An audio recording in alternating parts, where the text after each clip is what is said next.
Welcome back to another episode of your podcast, Red&Gold All Niners. Hoping you're having a fantastic day. And today we are going to analyze some of the major and most important statistics in the Shanahan era, more specific on the offensive side of the ball. Now, 2017, Kyle Shanahan comes to the 49er after terrible seasons under Jim Tonsula and Chip Kelly. And many people, we believe that this will make the return to greatness for the 49ers. In some way, it's been. Don't get me wrong. Just I'm trying to understand, and for me, it's very important to understand some of the most important statistics, especially on the offensive side of the ball, where my team was, where my team stands, and to understand where my team is going. 6 and 10, 2017, great. It was a team that had a lot of effort. Even if we had a losing record, 4 or 5 losses, they came from 3 or less points and 2 overtime losses. So it was a team that it was fighting from beginning to end in every single game. And you can see the effort, and you can see the new expectations with the new coach and the new system in the 49ers. Now, the quarterbacks, they were terrible. Uh, we started with Brian Hoyer, CJ Beathard. Then we made the trade for Jimmy Garoppolo mid-season. He comes and he won 5 games in a row to close the season. So a lot of expectations that were built on this team from the 2017. And here are one of the most important statistics for me to determine what was one of the major problems with this team. In passing offense, we were the number 2 passing offense in attempts. So we were throwing the ball a lot. We were getting a lot of yards. We were the 9th team in the NFL in passing yards. Nonetheless, in touchdowns, we were the 28th team in the NFL scoring touchdowns through passes. This it tells you everything. We were throwing the ball a lot. We were getting a lot of yards. We were not closing in touchdowns. Now the rushing game, and here is the main factor, and you will see a tendency through the years.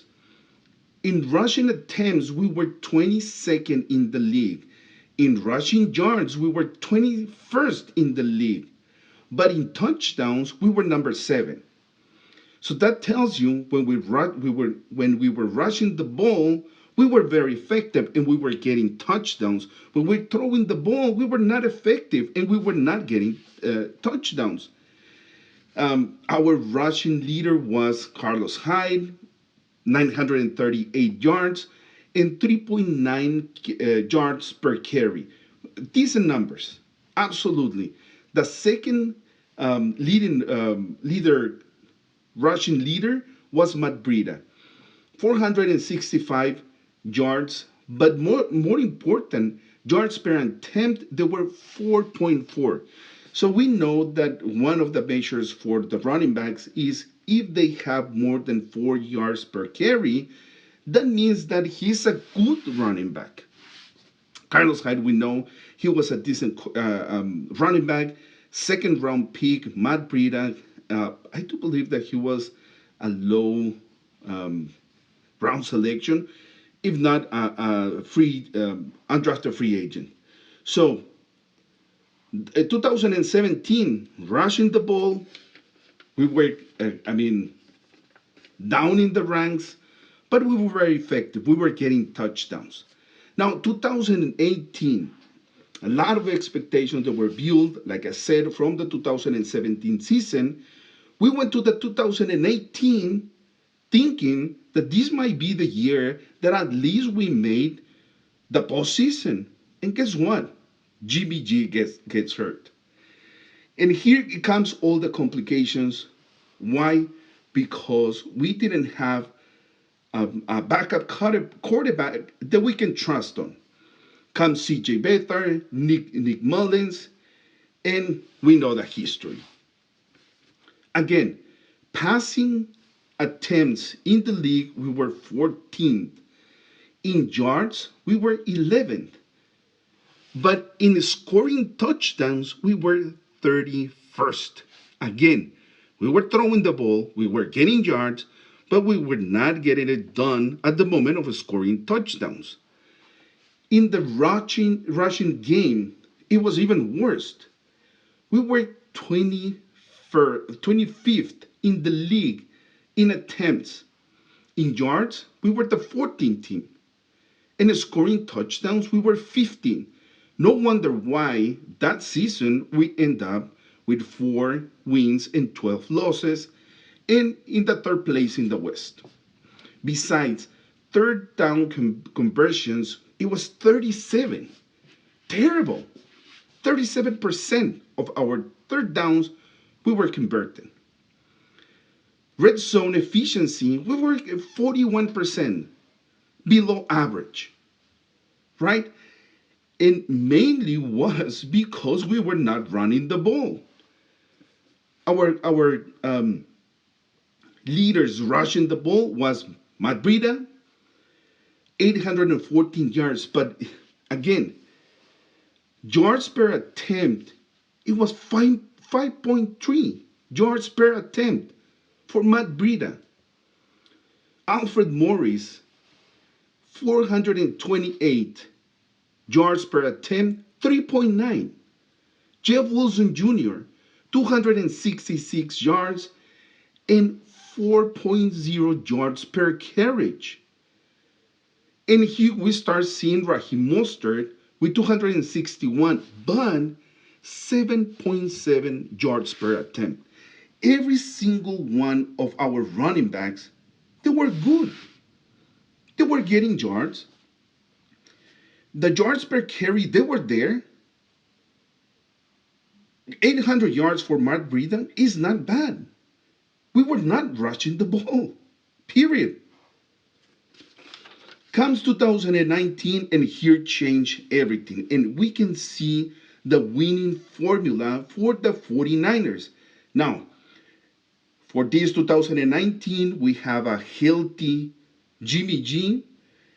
And again, from the 2017 and 2018 seasons, a lot of expectations that were built for the 2019 season. And this time, the 49ers, they didn't disappoint us. 13-3, 13 wins, 3 losses, first place in the West. And here comes the big statistics. Passing game, attempts, 24th in the league. Yards passing, 13th. And touchdowns, 10th. The big difference comes in the rushing game. Attempts, second in the league.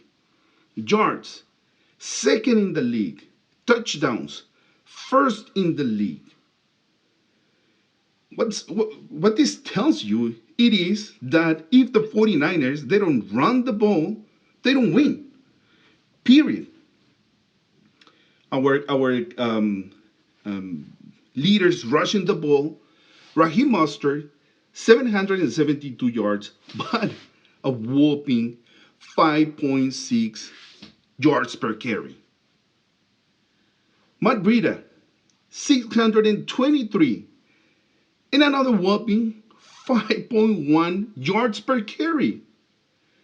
And Tevin Coleman, 544 with a 4.0 yards per carry. Outstanding, amazing. Jimmy G, we understood what his role was in this offense. He needed to be a game manager.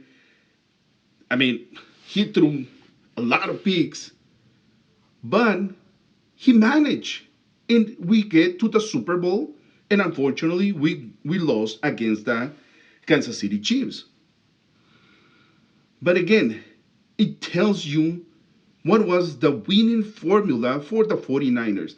Third down conversions, 45, decent. Red zone, 53, decent. So if we were in near the red zone and we were rushing the ball, we were getting touchdowns. Then comes 2020, and again, a lot of expectations that were built.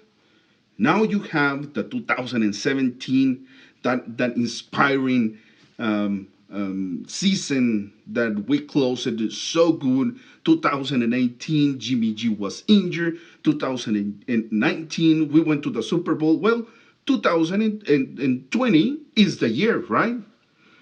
Here comes the first problem. Jimmy G gets injured again. And from there, everything started falling apart. Nick Mullins, CJ Beathard, the same quarterbacks from previous year that we understood that they were not capable of carrying this team, at least not even able to manage the game to give us a chance to win. And more important, again, the statistics tells you that in the passing game, we were per attempts 16th in the league. In yards, we were 12th in the league. In touchdowns, we were 19th in the league. But more important, rushing the ball in attempts, we were 14th in the league. Per yards, we were 15th in the league. In scoring touchdowns, we were 10th. Now, neither our passing game, neither our rushing game, they were working. Who were the leading rushers in that season? Jeff Wilson Jr., 600 yards. And again, yards per carry, 4.8. Raheem Mostert, 521 and 5 yards per carry. Jedrick McKinnon, 319 and 3.9 yards per carry. JaMychal Hasty, 150, 3.8. Every single one of our running backs, they were good. Now, there is a lot of factors that we need to have into consideration, like the offensive line and the game planning, that we were coming from behind in a lot of the games, so we needed to throw the ball more. But not even the passing game reflects that you were getting yards, or you were getting touchdowns. And we were last place in the West, 6 and 10. Red zone, third down conversions in the 2020, it was 39%, way below average. Red zone, this is very interesting statistic, because it was around 66, 68% in the red zone. If we get into the red zone, we were scoring touchdowns. So a lot of expectations that they were not fulfilled for the 2020 season. Now, last year, 2021, one more lot of expectations that were built.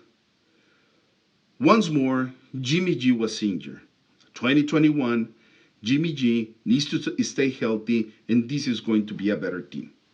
Well, Jimmy G was healthy for 15 games, and he went 9 and 6. Trey Lance started 2 games, and he went 1 and 1. So the quarterbacks, they did a decent job. But here, again, the most important statistics: passing game, 29th in the league; yards, 12th; touchdowns, 14.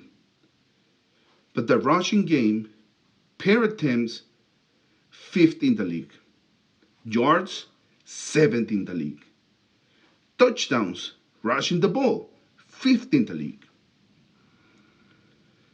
We replicate the same formula of 2019. And guess what? 10-7, third in the West. We went to the playoffs, and we almost made it to the Super Bowl again. Running the ball. Lyon Mitchell was our leader, rushing the ball, 963 yards, 4.7 yards per carry. Jeff Wilson Jr., 294, 3.7. Debo Samuel, 365 with 6.2 yards per carry. Absurd. Trey Sermon, 167, 4.1. For me, it's more important the yards per carry than the number of yards that the running back is getting. That tells you that the running backs, they're good. In 2021, it showed that we have very good running backs. Even Elijah Mitchell, most of the season, he was injured. It was barely playing, but he was a very good running back. Again, very important to understand where your team is coming from, where your team stands, and where your team is going. 2022 season, 4-4, second in the West.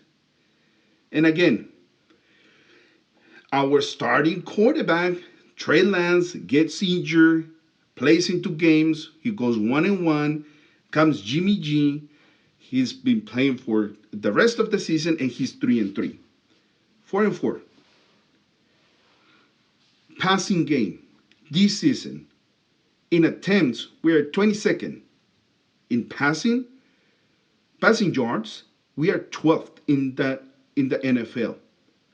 In touchdowns, 13th. But again, more important is the rushing attack, the rushing game. Attempts, 13. Yards, 16. Touchdowns, 16. I don't like if we understand the statistics from previous years. This is not the winning formula for the 49ers. Period. This resembles more the 2020 season than the 2019 season or the 2021 season. They're very similar numbers. 2020 rushing game, we were the 14th. Yards, 15. Touchdowns, 10. We were even better scoring touchdowns, rushing the ball than 2022. That year, we finished 6-10, last in the West. I don't know if we are going to finish last in the West this season, but I don't like what I see compared to the statistics. Okay? I don't like it. We need to do more in the rushing game to win games. Period. That is the winning formula for the 49ers. Rushing the ball, good defense. Now, there's one big key factor in this season that it will play a major role on how the season will end for the 49ers.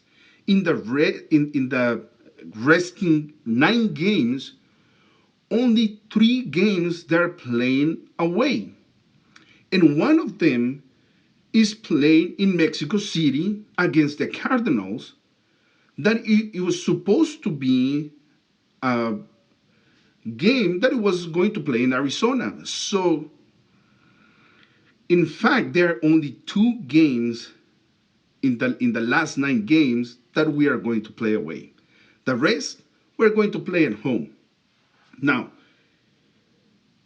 if that was a couple of seasons ago, I'll tell you that That is even worse. We had worse record playing in Levi Stadium than away. Now it's a factor. Now Levi Stadium plays a role in the winnings and losses of the 49ers. Very interesting statistics. Hope you like it. Let me know what you think. Let me know if this 2022 season will resemble the 2020 season or the 2021 season when we were 3-5. We came back all the way, make the playoffs, and we almost made it to the Super Bowl. Again, let me know what you think. Comment down below. Don't forget to subscribe. And like always, see you in the next one.